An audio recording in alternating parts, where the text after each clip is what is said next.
Salut, David Wallman here. I have just a few thoughts for you today. I've been thinking about my teaching experience. I've been teaching for quite a few years, and a lot of players have come to me for the same exact reason: modes. A lot of players are just confused about modes, and I've been there, you've been there, a lot of people have been there. Most players who are confused about modes have the following in common.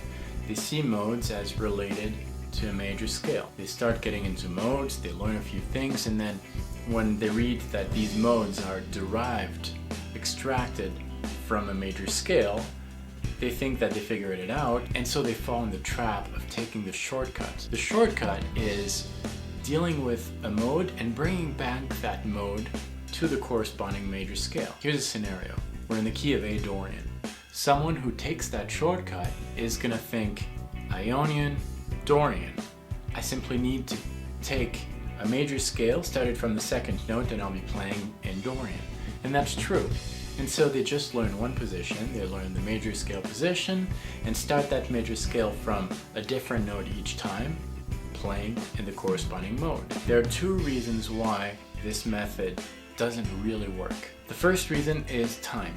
You might think that this is a shortcut because you don't have to learn a position for every one of these modes if you bring it all back to a major scale. But in reality, when you have to improvise in Phrygian, you're doing the math in your head, going back to the original major scale. It's probably going to take you only a few seconds if you're good at it, but multiply a few seconds by the amount of songs you're going to play in your whole life. That's a long time. You're going to get a lot more time if you spend the next 2 weeks memorizing the first position of these 7 modes and not worry about it anymore.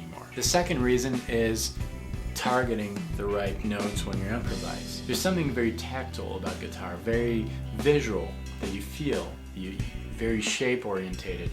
And if you learn the first position of each one of these modes, and you see each one of these modes as individual and unique skills, your improvs are going to be much more targeted because you're going to be able visually to see where the intervals are going to fall, and you're going to be able to focus your improvisation on these targeted notes much easier than just relying on your ear. I hope this helps. Don't get confused about modes. Take it the longer route. Memorize the first position of each one of these modes. Don't take the shortcut. It's not really a shortcut. If this did not make any sense at all, don't worry about it. Just skip to the next video. That's fine. Practice well, have fun. I'll see you next time, and until then, salut.